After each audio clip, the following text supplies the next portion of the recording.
I never expected to be humiliated in front of 100 people, with my son sitting beside me. They say weddings bring families together. But that night it tore mine apart. I was sitting in the third row at my sister's wedding, wearing a second-hand dress and a brave face. My son Luca sat beside me, grinning in his tiny suit. He didn't know I'd skipped meals just to afford it. He was proud. He thought we were finally being welcomed back into the family. Maybe I thought that too.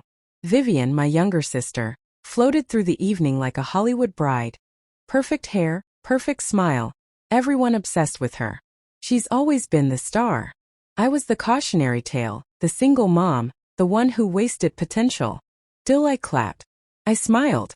I kept my voice steady when strangers asked, "Wait, you're the older sister?"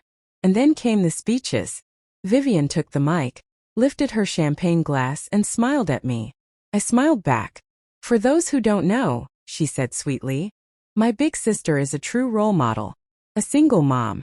Strong, independent, and clearly unwanted by anyone else." Laughter. Real sharp gutting. I froze. My son's smile faltered. He looked up at me confused. Then my mother Judith added loudly, "She's like a used car, but still looks okay with a good polish." More laughter. Cruel. Contagious. Something inside me snapped. I wanted to run. To disappear. But then I looked at Luca. His eyes, so confused, so hurt, were asking me questions I couldn't answer. That's when the groom, Callum, stood up. He didn't say a word at first. Just walked to the front, took the mic from Vivian's hand and stared straight at me. Not at Vivian. Not at Judith. At me. "Era," he said, his voice low, steady. "Don't go." The room went silent. I can't let what just happened pass as a joke. That wasn't humor. That was cruelty. And I won't marry into a family that thinks shame is tradition. Gasps. Forks dropping. No one moved. Callum turned to Vivian. She mocked the woman who raised a child alone, who worked 2 jobs, who showed up today with grace, knowing she'd be treated like less. Vivian tried to speak, but Callum kept going. She didn't ask for applause. She didn't ask for pity. But she deserves respect.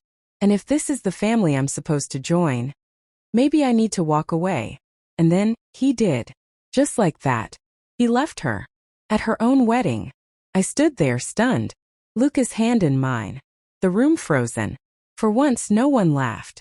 No one whispered. Even Judith couldn't speak. Her voice, once so commanding, fell flat when she tried to defend her golden daughter. I walked out, head high, dignity intact. No apology. No regret. Outside the air felt cleaner. Like I could finally breathe. That night I tucked Luca into bed, kissed his forehead, and sat by his door just a little longer. The next morning my phone buzzed. A video of Callum's speech had gone viral. Thousands of comments.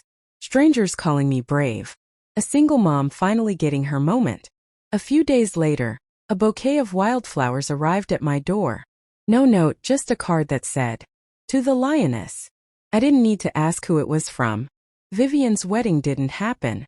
But something bigger did. I stopped being their punchline and became my own story.